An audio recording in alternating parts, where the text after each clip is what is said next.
Ito, mabuti na lang po at nakaisip si Vice President Sara Duterte na magbigay ng mensahe sa pagkamatay po ng Santo Papa Pope Francis.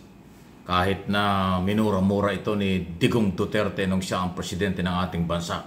Alam nyo, ang Santo Papa Pope Francis ay naging Santo Papa mula po noong 2013 at natapos lang po ngayong 2025. Pero pakinggan po ninyo ang mensahe ni Sara Duterte. Mga kababayan, we pray as we mourn the passing of His Holiness Pope Francis, the shepherd who taught us to be compassionate, forgiving, and merciful. In a world poisoned by social inequities, greed, hate, and wars, he led the Roman Catholics with humility, dedication, and faith as a disciple of God. May we find strength and continue to live with the aspirations left by His Holiness as a man with a mission to bring the gospel to the faithful, especially the poor, the sick, and the dying. Let us pray for the eternal repose of the Holy Father, Pope Francis. Requiescat in pace. Ayun, no? Ano inyong masasabi dyan? Ha? Yan ay ginawa niya, siguro, dahil siya ay Vice President ng ating bansa. Hindi lang dahil siya ay Duterte o anak ng dating Pangulo. Okay? Sana nga po ay bukal sa loob niya at damdamin ng lahat. Hindi lang siguro ni Sara Duterte. Sana ay yan ay mensahe mula sa kanyang pamilya para siguro kanilang pagsisihan at huwag nang ulitin ang ginawa nila, lalo na ng dating Pangulong Duterte, sa Santo Papang susunod.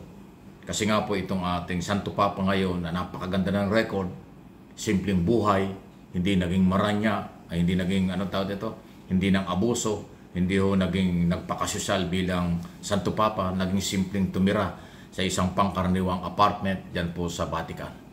Ganun kasimple. Okay? Pero nagpunta pa yan dito sa Pilipinas noong 2013 nung magkaroon po ng matinding typhoon, Yolanda typhoon, di ba? At sa lahat ho ng kalamidad sa ating bansa, lagi tayong pinagdadasal ng Santo Papa.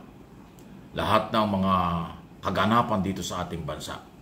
Yung magugunita, pati yung tungkol sa mga human rights violation, tungkol sa mga naging karahasan na maraming mga sibilyang nadisgrasya nung nakaraang gobyerno, yan ay hinihiling din ng Santo Papa ng katahimikan at itigil ang karahasan. Hindi lang sa Pilipinas, kung hindi sa ilang parte ng mundo, sa Middle East, na nagkaroon po ng mga karahasan. Yan po ang Santo Papa.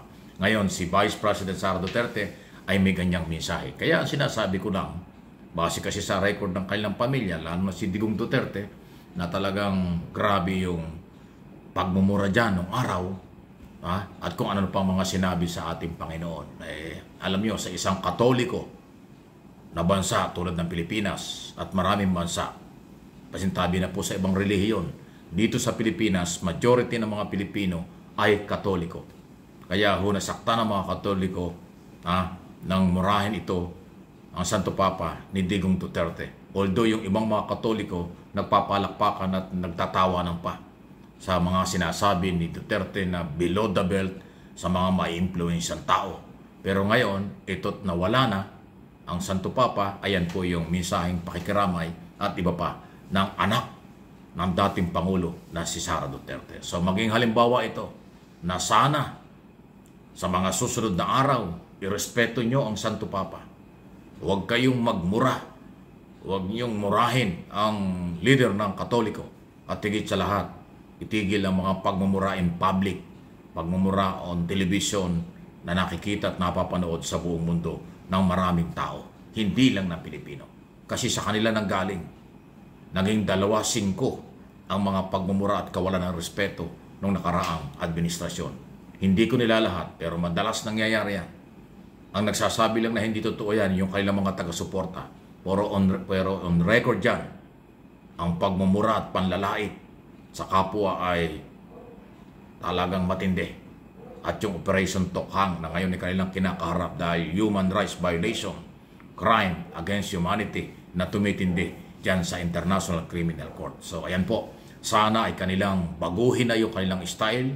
Sana pagsisihan ni Duterte mismo, ni Digong Duterte, yung kanyang mga ginawa noon. Ngayon na siguro alam na niya, kahit siya ay nandyan sa kulungan sa ICC, na wala na yung Santo Papang kanyang minura nung kanyang siya'y nasa kapangyarihan pa. Ayun, no? So, any comment o reaksyon, yan po sa bagay na ito. Okay? At muli, ang aking mga channel, Mike Abby Opinions at MA Pinoy TV, ay nakikiisa po at nakikiramay tayo at nalulungkot din po sa pagkawala ng isa ho sa mabuting Santo Papa, Pope Francis, sa kasaysayan po ng Roman Catholic dito sa ating bansa. Matagal-tagal siyang naging Santo Papa, ano po, bago siya ho nawala sa mundong ating ginagalawan. Okay? Sana'y igabay pa at maging makadiyos, makatao ang lahat ng tao at lahat ng lahi sa buong mundo. Sa buong mundo ng mga Pilipino at ang bansang ito, pagkalooban ng positibo, pagtatagumpay, kalakasan at kaligtasan ng ating bansa sa ilalim ng Marcos Administration, igabay sana ng Santo Papa at ng susunod na Santo Papa, kung sino man po yan, ay atin pong kikilalanin. Although sa ngayon po ay pinag-uusapan na isa po si Cardinal Tagle na pwede daw hong pumalit. So, kung ito ay makakatotoo, mas magiging maganda. Palagay ko, dagdag na blessing ito sa mga Pilipino. Dagdag na blessing ito sa Pilipinas. Sana magkaroon ng katahimikan at kapayapaan kapag nga po isang Pilipino na ang magiging Santo Papa. Hindi ko sinasabing mangyayari kung sakali, kasi lumalabas doon sa report na isa si Cardinal Tagle na posibleng pumalit kay Pope Francis na siya nga po ay nawala na. Kaya tingnan natin ang pamunuan ng Katoliko sa Roma, sa Vatican. Sila po ang magdi-decide diyan sino ang papalit. Kung yung magunita Pope Francis ay pumalit doon kay Pope Benedict, di ba? Nagkasakit din po nung araw, nung panahon yon. Okay? So, ganun talaga eh. So, si Tagle nga po, ang ating Cardinal Tagle, siya nga ba ay may pagkakataon na siyang pumalit? Naku, pag maganda ito ay siguradong magandang blessing sa mga Pilipino ito. Baka lalong marami pang Pilipino ang magiging Katoliko. Marami mga Pilipino ang magiging sagrado at baka mahikayat pa. Kasi iba ang dating pag halimbawa kababayan natin ang naging Santo Papa. Okay? Ito naman ay ating sapantaha at ating hinihiling din kung sakali. Pero sila rin ho ang masusunod. Kung sakali kasi first time ito eh. Alam niyo, nagiging Santo Papa po ng simbahang Katolika diyan sa Vatican. Hindi biro yan. Hindi ganun kadali.